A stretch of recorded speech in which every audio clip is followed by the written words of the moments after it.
Hello everyone, आजको ट्युटोरियलमा easy तरिकाले कट क्रिज कसरी गर्ने यो भिडियोमा शेयर गर्न गइरहेको छु। तपाईले यो भिडियो हेरेपछि घरमै बसेर गर्न सक्नुहुन्छ।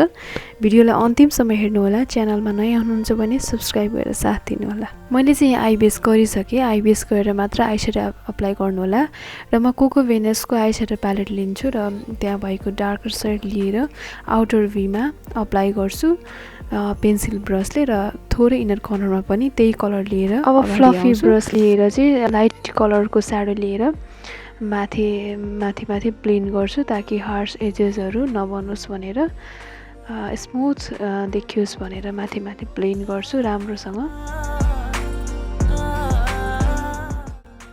अब फेरि हल्का डार्क शेड लिएर चाहिँ म आउटर भी मा हल्का फेरि अप्लाई गर्छु किनभने यो स्याडो उडेको जस्तो देखियो छ। फेरि अप्लाई गर्छु। कट क्रिज बनाउन एकदम सजिलो उपाय भनेको चाहिँ आई कर्लरमा यसरी कन्सिलर राख्ने र आफ्नो जहाँ क्रिज लाइन छ त्यो क्रिज लाइनमा राखेर चाहिँ शेप बनाउन सकिन्छ। तर मैले सोचेको जस्तो चाहिँ भएन, तर पनि केही छैन। यसलाई म शेप दिन्छु। शेप दिनको लागि चाहिँ एकदम सजिलो हुन्छ र तपाईहरुले पनि एकचोटि ट्राई गरी हेर्नु होला।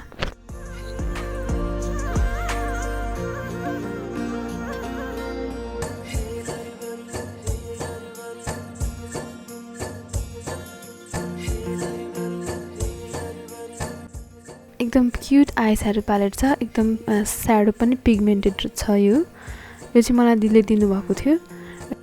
यसबाट चाहिँ म सिमर स्याडो लिएर चाहिँ म आफ्नो आईबलमा अप्लाई गर्छु। फिङ्गरले चाहिँ एकदम राम्रोसँग अप्लाई हुन्छ, त्यही भएर म फिङ्गरले अप्लाई गरेँ। र यो पछाडि जुन हाम्रो यो कन्सिलर लागेको थियो त्यो कन्सिलरलाई चाहिँ रिमुभ गर्नको लागि म फेरि पनि पहिला लिएकै म्याट स्याडो लिन्छु र त्यसलाई हल्का ब्लेन्ड गर्छु र दुईटा स्याडो चाहिँ मर्ज होस् भनेर चाहिँ म बिस्तारै ब्लेन्ड गर्छु र यो व्हाइट स्याडो लिएर म इनर कर्नरमा अप्लाई गर्छु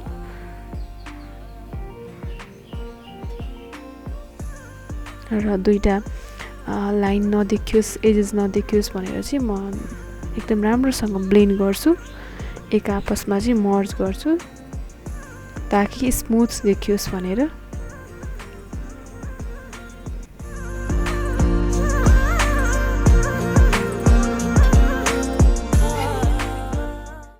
अब म चाहिँ कलरेसेन्स को आईलाइनर लगाउँछु। तपाईको फेभरेट आईलाइनर लगाउन सक्नुहुन्छ र यो पार्टमा चाहिँ एकदम राम्रोसँग लगाउनु पर्छ किनभने आईलाइनर बिग्रियो भनेदेखि हाम्रो सबै आई मेकअप नै पुरै बिग्रिन्छ। त्यही भएर हल्कासँग बिस्तारै लगाउनु पर्छ।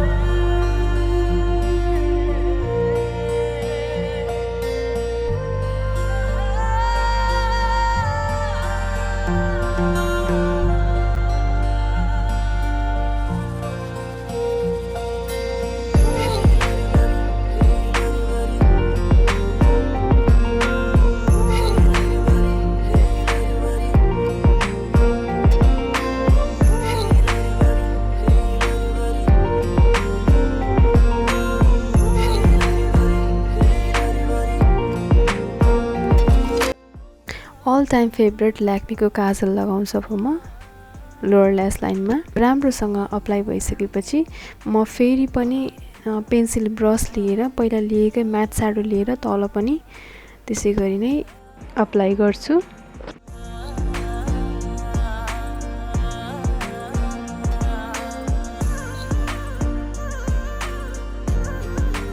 र त्यसपछि फ्लफी ब्रश लिएर तल ब्लेन्ड गर्छु।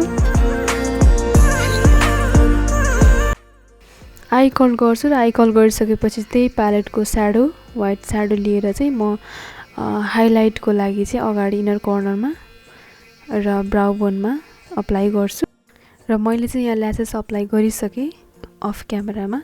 तपाईहरुले पनि यो फिनिशिङ लुकमा चाहिँ एकदमै राम्रो देखिन्छ ल्यासेस अप्लाई गर्दाखेरि।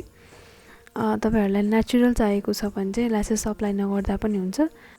तपाईहरुलाई पनि कट क्रिज बनाउन एकदम गाह्रो लाग्छ भनेदेखि यो ट्रिक्सले तपाईलाई हेल्प हुनेछ र यसै गरी नै तपाईहरुले पनि घरमै बसेर पार्टी आई मेकअप सजिलो तरिकाले गर्न सक्नुहुन्छ भिडियो राम्रो लाग्यो भने लाइक शेयर कमेन्ट गर्न नबिर्सिनु होला thanks for watching bye guys stay tune love you all